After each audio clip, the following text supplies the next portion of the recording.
회복되리라는 제목으로 하나님 말씀 함께 나누기를 원합니다. 5월은 가정의 달이죠. 우리가 가정의 달을 보내면서 그냥 보내면 안 되고 우리의 가족 또 우리의 식구들을 돌아보기를 원합니다. 안타까운 사실은 현대 사회에 이 가정의 문제가 보편화되어 있다는 것입니다. 어떤 분은 말하기를 이 가정 문제가 없다고 하는 것이 문제일 정도이다. 그러니까 누구에게나 어느 가정에게나 다 문제가 있다는 것이죠. 이것은 이 높은 이혼율과 또 이 청소년 범죄와 또 결손 가정의 증가, 그리고 이 남녀의 부정한 관계의 확산, 그리고 다른 많은 현상들을 통해서 우리는 알 수 있습니다. 그런데 무엇보다 이 여러 가지 환경과 상황으로 인해서 가정을 이루지 않으려는 모습이 가장 심각한 모습입니다. 이러한 가정 문제가 계속 생겨나고 확산되는 이유가 무엇일까요? 우리는 이 문제를 파악하기 위해서 대부분의 사람들은 사회학적인 접근으로 문제를 파악하려고 합니다. 경제 문제 아니면 젊은 세대의 의식 변화, 이러한 것으로 문제를 찾을 수 있겠지만 가장 중요한 문제는 이 가정을 향한 영적인 공격이 심각하게 진행되기 때문에 가정들마다 문제가 생겨나고 있는 것입니다. 창세기 2장 18절과 25절에 보면 이 가정이라는 것은 하나님께서 가장 최초로 만드신 기관입니다. 하나님께서 이 세상에서 제일 먼저 만드신 기관이 바로 가정입니다. 학교도 교회도 직장도 아니라 가정이 제일 먼저 하나님께서 만드신 기관이라는 거예요. 그렇다면 하나님께서는 왜 가정을 만드셨을까요? 목적이 있습니다. 그것은 뭐냐? 하나님께서 주시는 그 복을 그 안에서 계속해서 만들어내어서 나누라고, 세상에 전달하라고 하나님께서는 가정을 만드셨어요. 그냥 만드신 것이 아니라 그 복을 계속해서 증식시켜서 사람들에게 나누어 주라고 하나님께서는 가정을 만드셨습니다. 그런데 이러한 목적에 대해서 반감을 가지고 이 목적이 이루어지기를 싫어하는 악한 세력이 있습니다. 그것은 바로 사탄이에요. 그런데 이 사탄은 이것을 알고 하나님께서 이 만드신, 이 세우신 목적을 이루지 못하도록 하기 위해서 가정들을 공격하고 있는 것입니다. 계속해서 영적인 공격을 퍼붓고 있는 것입니다. 여러분, 우리의 가정은 어떠합니까? 여러분, 우리의 가정의 문제들을 야기하는 원인은 무엇입니까? 우리가 잠시 이 시간에 우리 가정들을 한번 돌아봤으면 좋겠어요. 자, 오늘날 이 나타나는 가정 문제는 기본적으로 이 네 가지 부족 때문에 일어납니다. 네 가지 부족. 자, 첫 번째는 관심의 부족입니다. 관심의 부족. 자, 부모와 이 배우자에 대한 관심이 부족해요.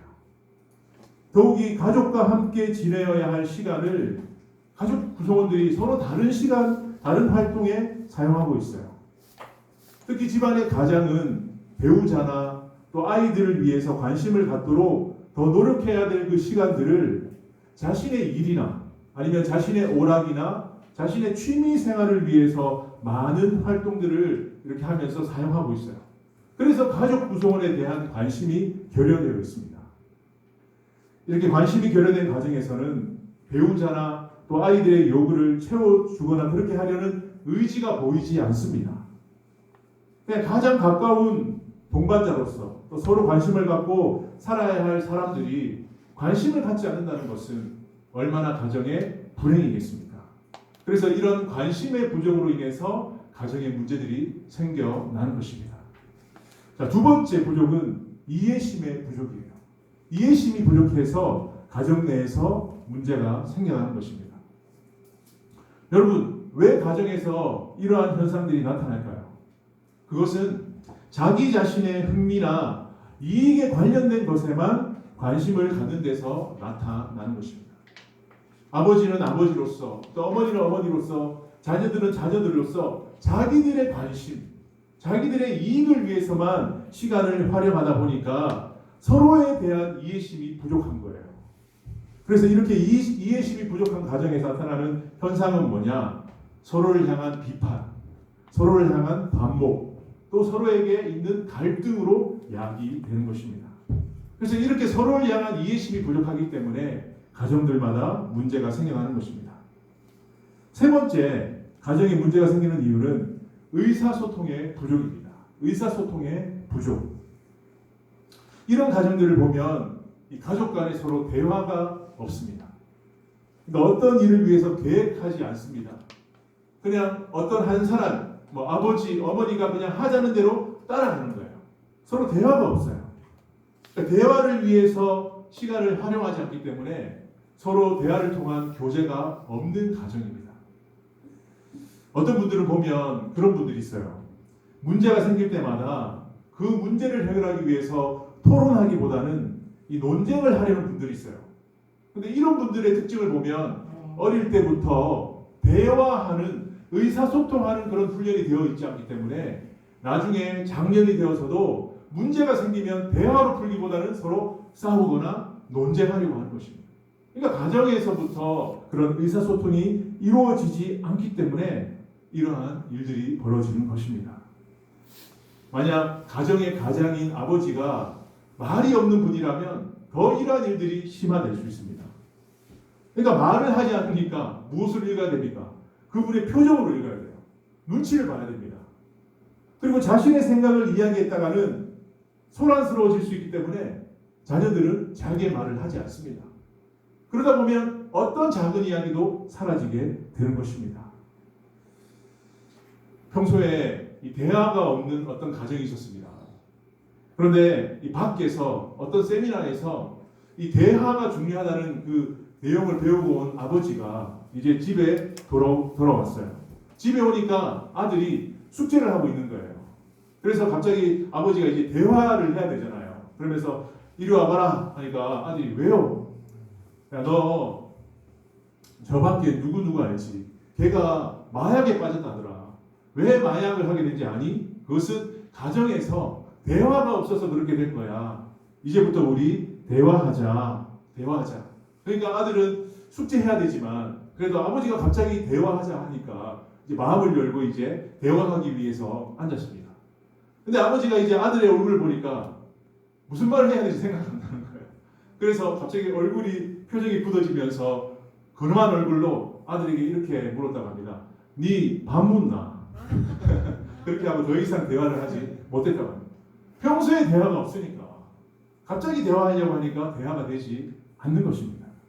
그러니까 이렇게 의사소통이 부족한 그런 가정들마다 문제들이 생겨난다는 것입니다. 자, 네 번째, 가정에 문제가 생기는 이유는 사랑의 부족이에요. 사랑의 부족. 여러분, 많은 가정들마다 처음에는 어떻게 가정을 이루게 될까요? 그것은 서로 엄마와 아빠가 사랑하기 때문에 가정을 만들게 되잖아요. 그런데 그 사랑은 어떤 사랑이냐? 로맨틱한 사랑이라는 거예요.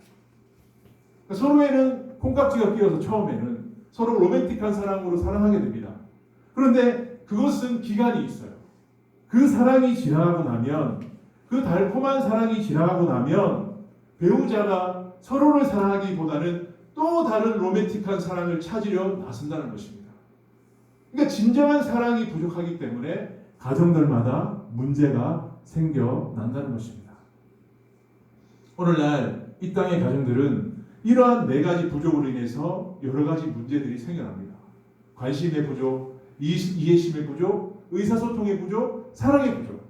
그런데 이 부족은 꼭 믿지 않는 자들만이 아니라 그리스도인들 가정 안에도 예외가 아니라는 것입니다.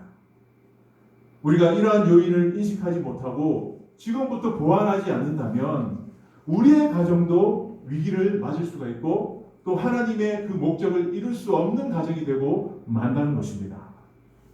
여러분, 분명한 것은 하나님은 우리 가정들마다 복받기를 원하십니다. 우리 가정들이 다 복받기를 원하세요. 잘 되기를 원하세요. 그런데 이러한 것들이 부족하면 절대로 하나님의 복을 받을 수 없고 나아가서는 하나님의 목적을 이룰 수 없다는 것입니다. 우리가 이 하나님의 목적, 가정을 만드신 목적, 주님이 주신 그 복을 계속 만들어내기 위해서는 나 한 사람만의 힘으로가 아니라 가족 모두가 한 마음으로 그 목적을 향해 살아갈 때 이루어지는 것입니다. 자, 그렇다면 어떻게 하면 우리가 하나님의 가족으로 회복될 수 있을까요? 어떻게 하면 우리 가정들이 하나님이 주신 이 목적을 완성할 수 있을까요? 자, 오늘 우리가 읽은 이 본문은 우리가 너무나 잘 알고 있는 예수님의 포도나무 비유입니다. 자, 이 포도나무 비유는 우리가 흔히 열매와 관련된 말씀으로 주로 묵상하는 말씀이에요. 자, 그런데 제가 주중에 이 말씀을 준비하면서 그 하나님이 맺기 원하시는 그 열매는 어떤 열매일까? 그 열매는 바로 건강한 가정을 이루는 것과 연결되어 있다는 것을 제가 발견하게 되었습니다. 그러니까 주님이 원하시는 열매는 뭐냐? 우리가 한 마음이 되어서 건강한 가정을 이루는 그 열매를 맺기를 원하는 마음으로 예수님께서 우리에게 이 말씀을 주셨다라는 것입니다. 자, 건강한 가정, 이 하나님의 가정으로 회복될 수 있는 방법이 무엇일까? 저는 오늘 본문에서 세 가지를 여러분과 한번 나누기를 원합니다. 자, 첫 번째는 우리 하나님의 가족으로 회복되기 위해서는 참 포도나무에 붙어 있어야 합니다. 자, 1번 한번 읽어볼까요? 시작. 참 포도나무에 붙어 있어야 한다. 예, 참 포도나무에 붙어 있어야 합니다. 자, 오늘 예수님께서는 1절에 나는 참 포도나무요 내 아버지는 농부라 라고 했어요. 그리고 5절에 보면 나는 포도나무요 너희는 가지라 그가 내 안에 내가 그 안에 거하면 사람이 열매를 많이 맺나니 나를 떠나서는 너희가 아무것도 할 수 없음이라. 예수님은 당신을 참 포도나무라고 했습니다. 그리고 이 포도나무를 기르시는 분은 성부 하나님, 그리고 우리는 그 포도나무에 붙어있는 가지라고 분명히 말씀하셨어요. 그러니까 예수님, 하나님 아버지, 우리와의 관계가 어떻게 연결되어 있는가를 이 말씀을 통해서 분명히 보여주셨습니다. 자, 그림 한번 보여주세요. 잘 보이십니까? 이게 무슨 나무예요? 이게 좀 흐려서 잘 안 보이실 텐데 옥상에 있는 포도나무입니다. 네, 우리 교회 옥상에도 포도나무가 있어요. 여러분 몰랐죠? 아셨습니까? 네. 올해 이렇게 포도나무가 이제 지금 이렇게 많은 잎이 열려 있는데요. 포도나무도 있어요. 그리고 또 옥상에 또 이런 나무도 있습니다. 이게 무슨 나무인지 아세요? 잘 안 보이시겠지만 사과나무입니다. 그런데 감사하게 올해는 이 사과나무에 열매가 맺혀 있어요. 잘 안 보이시겠지만. 자, 그런데 여러분 이 포도나무와 사과나무가 있는 목적은 뭡니까? 무엇을 맺어야 돼요? 열매를 맺어야 돼요. 열매를 맺기 위해서 사실 포도나무가 있고 사과나무가 있는 것입니다. 자, 그런데 더 중요한 것은 뭐냐? 단순히 열매, 어떤 형태만 맺어서는 안 되고 어떤 열매를 맺어야 할까요? 좋은 열매를 맺어야 돼요. 풍성한 열매를 맺어야 돼요. 그렇기 위해서 포도나무가 있는 것이고 사과나무가 있는 것입니다. 근데 작년에는 제가 보니까 이 포도나무에 열매가 맺히더라고요. 그리고 작년에는 사과나무에 열매가 맺히지 않았습니다. 근데 감사하게도 올해는 지금 벌써 사과나무에 열매가 조금 맺혔어요. 앞으로 더 커질 것 같은데 왜 열매가 맺혔을까요? 올해는 이 권사님께서 권면해 주셨거든요. 그 나무에다 뭘 주어라? 비료를 주어라 해가지고 좀 비싼 비료를 가져와서 그게 나무에다가 주었습니다. 그러니까 나무에 조금씩 열매가 맺히는 거예요. 근데 저는 확신을 할 수 없어요. 이것이 조금 맺히다가 끝날 수도 있다는 거죠. 더 중요한 것은 진짜 우리가 원하는 그 열매를 맺어야 되는데 아마 올해도 제가 볼 때는 포도나무나 이 사과나무가 우리가 기대하는 그 열매는 맺지 못할 가능성이 있어요. 두 가지 이유가 있습니다. 두 가지 이유가 뭐냐면 첫 번째는 이 포도나무와 이 사과나무가 좋은 나무가 아닌 거예요. 그러니까 참 나무가 아니에요. 제가 보니까. 그래서 아마 풍성한 열매를 맺지 못할 가능성이 있습니다. 또 하나 중요한 이유가 뭐냐? 이 나무를 관리하는 주인이 별로 좋지 않아요. 게을러요. 비료도 잘 안 주고 그리고 물도 잘 안 주고 게을러요.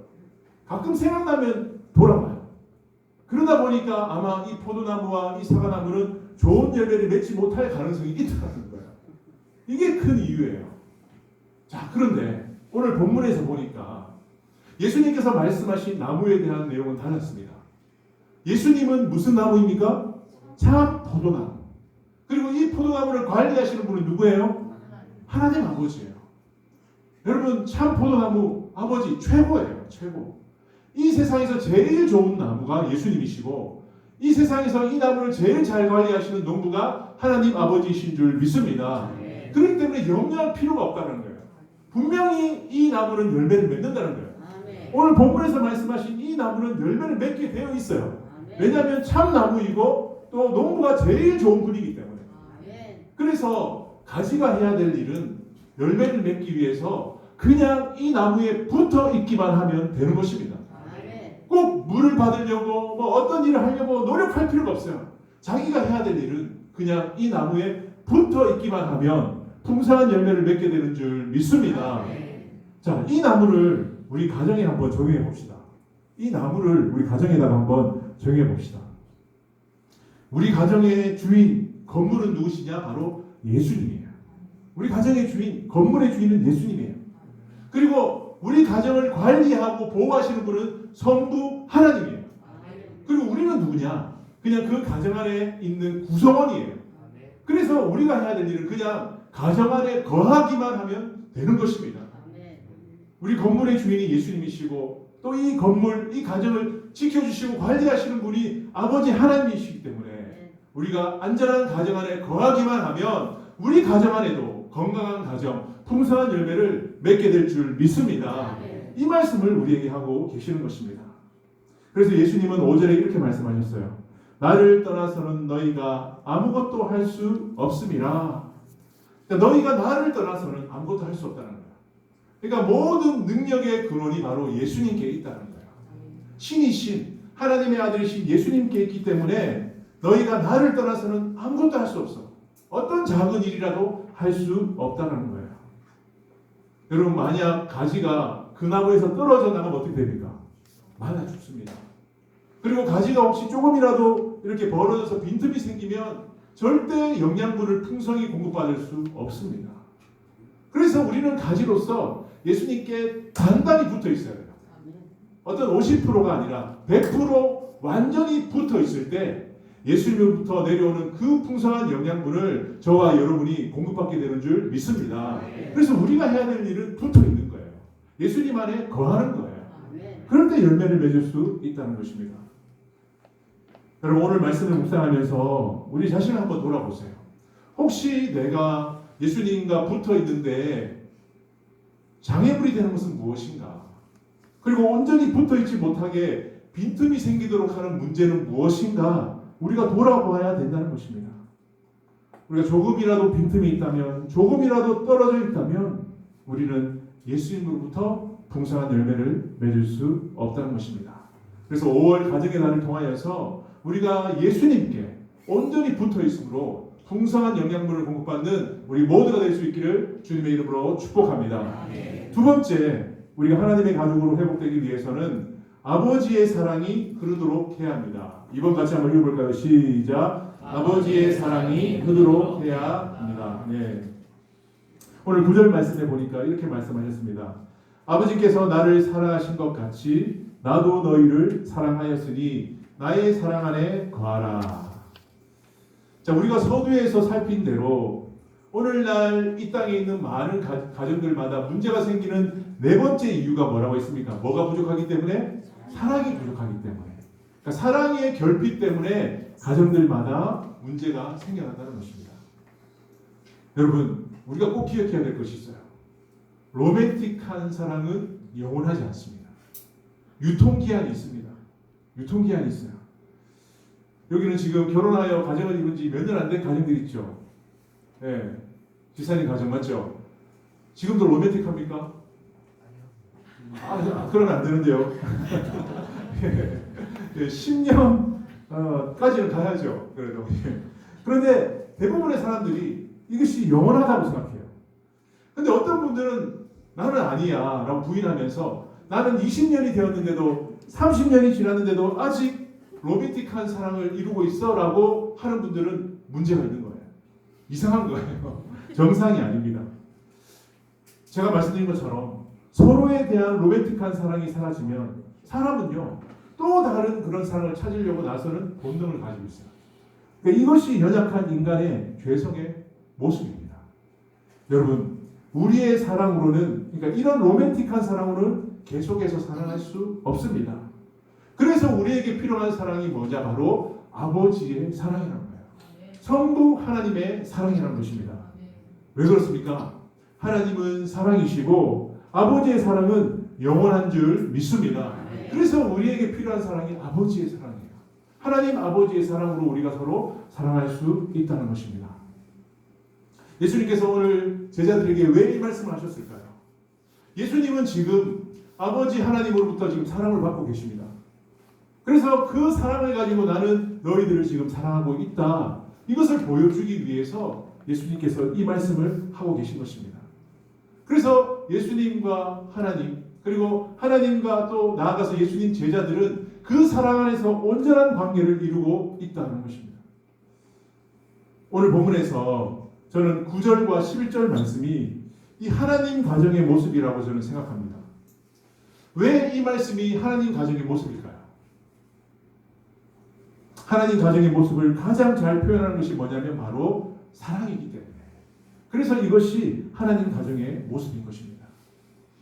여러분, 하나님 아버지의 사랑이 흐르지 않는 가정은 건강한 가정이 아닙니다. 건강한 가정이 아니에요. 하나님께서 가정을 만드신 목적, 하나님의 복을 계속해서 우리가 만들어내기 위해서 우리에게 꼭 필요한 것이 뭐냐? 그것은 바로 하나님 아버지의 사랑이라는 거예요. 그 사랑이 있어야 우리 모든 가정이 그 목적을 이룰 수 있다는 것입니다. 그렇다면 구체적으로 하나님 아버지를 사랑하는 것이 무엇일까요? 이것을 알아야 돼요. 이것이 무엇일까? 자, 오늘 10절 말씀 우리 같이 한번 읽어보겠습니다. 시작. 내가 아버지의 계명을 지켜 그의 사랑 안에 거하는 같이 너희도 내 계명을 지키면 내 사랑 안에 거하리라. 네. 하나님 아버지를 사랑하는 것이 무엇이라고요? 아버지의 무엇을 지키는 것? 계명을 지키는 것. 그것이 하나님 아버지를 사랑하는 것입니다. 여러분, 사랑의 관계라는 것은 그냥 이루어지는 것이 아닙니다. 배우자가 그냥 만났다고 해서 관계를 맺고 있다고 해서 그냥 사랑하는 것이 아니에요. 그리고 부모와 자녀가 피로써 이렇게 연결되어 있다고 해서 서로 사랑하는 관계가 아닙니다. 그건 그냥 눈에 보이는 형태일 뿐이에요. 진짜 서로 사랑하는 관계는 무엇이냐? 그것은 서로의 말을 들어주는 것입니다. 서로의 말을 들어주고 서로의 말을 지켜주는 관계가 진정한 사랑의 관계인 줄 믿습니다. 그냥 피로써, 그냥 배우자로서 연결되어 있다고 해서 이것이 사랑의 관계가 아니라 서로의 말을 들어줘야 돼요. 서로의 말을 지켜줘야 돼요. 그것이 진짜 사랑하는 거예요. 가정에서는 부모가 먼저 하나님의 말씀대로 살아가는 모습을 자녀들에게 보여줘야 됩니다. 그럴 때 부모에게 권위가 있고 자녀들은 그 모습을 보고 부모의 말에도 순종할 뿐만 아니라 나아가서 하나님 아버지의 말씀에도 순종하게 되는 것입니다. 부모가 하나님 말씀에 순종하지 않으면서 자녀들에게 아무리 순종을 강요한다고 해서 절대로 순종하지 않습니다. 그리고 그 관계, 그 가정은 온전한 사랑의 관계가 될 수 없다는 것입니다. 제가 말하기는 우리가 이 5월 가정의 날을 통해서 우리가 먼저 하나님 아버지의 계명을 온전히 지킬 수 있기를 바랍니다. 순종해야 돼요. 그래야 내가 진짜 아버지를 사랑한다라고 말할 수 있는 거예요. 그리고 우리가 부모로서 자녀의 말을 들어주고 또 자녀가 부모의 말씀에 순종할 때 그 관계가 진정 하나님 안에서 사랑의 관계로 회복되는 것입니다. 이것이 사랑의 관계라는 것입니다. 여러분, 왜 우리가 서로 사랑해야 될까요? 왜 우리가 서로 계명을 지켜야 할까요? 그것은 예수님께서 이 땅에 오셔서 우리에게 보여주신 모습이 바로 아버지의 계명을 온전히 지키신 모습이었기 때문에 우리도 아버지의 계명을 온전히 지켜야 한다는 것입니다. 우리가 요한복음을 통해서 계속 나누었지만 예수님은 이 땅에 오셔서 33년의 그 공생애를 보내면서 한 번도 스스로 자의적으로 말씀하신 적이 없어요. 스스로 자의적으로 행동하신 적이 없어요. 다 성부 하나님께서 말씀하신 대로, 성부 하나님께서 명령하신 대로 행동하고 살아가셨다는 것입니다. 그래서 예수님은 하나님 아버지를 사랑하셨고, 그래서 우리에게 너희도 내 계명을 지키고 서로 사랑하라고 강하게 말씀하실 수 있는 줄 믿습니다. 예수님께서 우리에게 먼저 보여주셨어요. 그래서 우리도 예수님처럼 그 사랑을 실천해야 한다는 것입니다. 여러분 축복합니다. 우리 모든 가정들이 서로의 말을 들어줄 수 있기를 바랍니다. 서로의 말을 지켜줄 수 있기를 바랍니다. 그럴 때 그것이 진정한 사랑의 가정이라는 것입니다. 자, 우리가 하나님 가족으로 회복되기 위해서는 참 포도나무에 붙어 있어야 되고요. 그리고 아버지의 사랑이 흐르도록 해야 되고, 마지막으로 서로 친구의 관계가 되어야 합니다. 한번 따라합시다. 서로 친구의 관계가 되자. 네, 오늘 14절 말씀 우리 같이 한번 읽어보겠습니다. 시작. 너희는 내가 명하는 대로 하면 곧 나의 친구라. 곧 나의 친구라. 여러분, 이 세상에서 가장 친밀하고 동등한 관계는 어떤 사이일까요? 친구 사이입니다. 친구 사이. 그러니까 누구에게도 쉽게 말하지 못하는 비밀도 나누는 사이가 친구 사이예요. 여러분에게는 그런 친구가 있습니까? 한번 돌아보셔야 돼요. 그런데 친구라는 것은 꼭 나이가 같아야만 친구가 되는 것은 아니에요. 나이를 뛰어넘어서 또 신분을 뛰어넘어서도 친구가 될 수 있습니다. 예수님께서는 오늘 제자들에게 너희가 내가 명하는 대로 행하면 너희는 이제 나의 친구가 된다라고 말씀하셨어요. 그동안 여러분 예수님과 제자들의 사이는 어떤 관계였습니까? 스승과 제자, 그리고 종과 주인과의 관계였어요. 그런데 이제는 예수님이 제자들에게 너희를 이제 친구로 내가 여겨주겠다라고 말씀하셨어요. 얼마나 놀라운 은혜입니까? 놀라운 은혜예요. 여러분, 이 세상에 어떤 스승이 제자들에게 너 이제 나의 친구라고 말씀해 줍니까? 없습니다. 그리고 이 세상에 어떤 신이, 어떤 창조주가 피조물에게 네가 나의 친구라고 말씀해 주는 신이 없습니다. 근데 오직 예수님만 우리에게 너희를 나의 친구라고 말씀해 주시는 분이에요. 이것이 은혜 위에 은혜입니다. 은혜 위에 은혜예요. 근데 주님은 당신과 친구가 되기 위해서는 한 가지 조건을 제시하셨어요.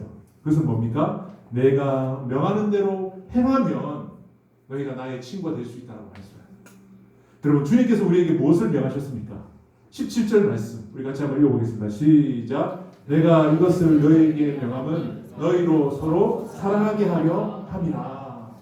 주님께서 우리에게 명하신 명령은 딱 한 가지예요. 서로 뭐 하는 것? 사랑하는 것. 구체적으로 서로의 말을 들어주는 것. 서로의 말을 지켜주는 것. 이렇게 행할 때 너희가 나의 친구라는 거예요. 여러분, 쉬워요, 어려워요? 쉽기도 하고 어렵죠. 그런데 그렇게 어려운 것은 아니에요. 우리가 관심을 가지고 들어주기만 하면 되잖아요. 관심을 가지고 그의 소원을 지켜주면 되잖아요. 그러면 예수님께서 이제 너희는 나의 친구라고 말씀해 주는 것입니다. 얼마나 귀합니까? 제가 성경을 보니까 성경에 나오는 사랑은 세 가지의 종류가 있더라고요. 첫 번째는 아가페예요. 맞죠? 아가페. 하나님께서 우리를 사랑하시는 무조건적인 사랑, 아가페. 두 번째는 필레오가 있더라고요. 필레오. 이것은 뭐냐면 우정이에요. 친구와 친구 사이에 나누는 사랑. 세 번째는 에로스, 연인 사이에. 그런데 13절에서 15절에 나오는 하나님 가족에게 주어진 사랑의 명령은 어떤 사랑일까요? 어떤 사랑일까요? 아가페가 아니라 필레오예요. 필레오. 그러니까 친구 간에 서로 사랑하는 사이. 이것을 지금 예수님은 우리에게 말씀하고 있는 것입니다. 제가 말씀을 묵상하면서 깨닫게 된 것은 사랑 중에 이 세 가지가 다 중요하고 소중하지만 가장 가치 있는 것이 무엇일까? 그것은 바로 필레오가 아닐까? 필레오가 아닐까? 왜 그렇습니까? 서로 동등한 관계 안에서 주고받는 사랑이기 때문에 어느 누구에게 한쪽으로 치우치지 않고 동등하게 서로 주고받는 사랑이기 때문에 이 우정이 가장 귀한 사랑이구나를 제가 깨닫게 되었습니다. 여러분, 오늘 예수님께서 제자들에게 주신 가장 큰 계명은 예수님의 사랑을 본받아서 서로 사랑하는 것입니다. 상대방의 말을 지켜주는 것입니다. 그런데 진정한 사랑은 종의 입장에서 수동적으로 그의 말을 지켜주는 것이 아니라 친구의 입장에서 스스로 자신의 의지로 기꺼이 행하는 사랑, 이것이 진정한 사랑이라는 거예요. 그래서 이렇게 한번 고백하겠습니다. 한번 따라합시다. 친구의 사랑으로 실천합시다. 네, 서로 수동적이 아니라 하나님이 사랑하라고 했으니까 억지로 사랑하는 것이 아니라 친구의 마음으로 동등한 마음으로 자의적으로 사랑하는 것, 그것이 오늘 예수님께서 우리에게 명령하신 그 사랑의 핵심이라는 것입니다. 이렇게 사랑할 때 하나님은 오늘 우리에게 너희는 나의 친구다, 너희는 나의 벗이다 라고 이렇게 말씀하시는 것입니다.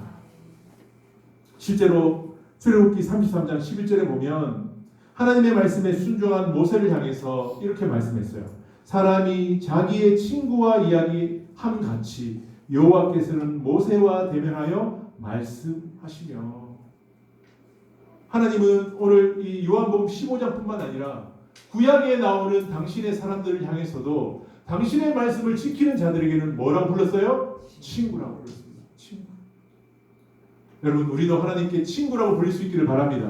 네, 나는 너의 친구다. 너는 나의 친구다. 얼마나 귀합니까? 우리가 먼저 주님과 친구로 친밀해질 때 여러분, 나를 통해 우리 가족들도 서로 친구가 될 줄 믿습니다. 마지막까지 함께하는 친구로 친밀함을 누리는 우리 모든 가족들이 되어야 해요. 말씀을 마무리하겠습니다.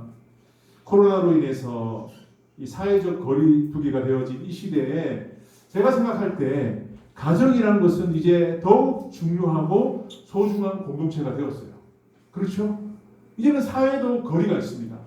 근데 이제 더 친밀하게 하나 되어야 될 공동체가 어디냐? 바로 가정이라는 것입니다. 그래서 앞으로 우리 가족들은 서로 거리를 두어야 될 사이가 아니라 이제 더욱더 친밀해져야 될 사이가 된 것입니다. 그것을 깨닫게 하기 위해서 어떻게 보면 이 코로나를 우리에게 보여주신지도 모릅니다. 오늘 우리가 이 가정의 달을 보내면서 우리 가정 안에 부족한 부분이 무엇인지 돌아보기를 바라고요. 이 말씀을 통해서 우리가 정말 하나님 가족으로 회복되기 위해서 참 포도나무이신 예수님께 꼭 붙어있고 또 하나님의 사랑으로 서로 사랑하고 또 친구와 같이 친밀함을 회복함으로 말미암아 우리 모두가 하나님의 가족이 되어서 건강한 가정, 풍성한 좋은 열매를 맺는 저와 여러분 될 수 있기를 주님의 이름으로 축복합니다. 네, 우리 같이 한번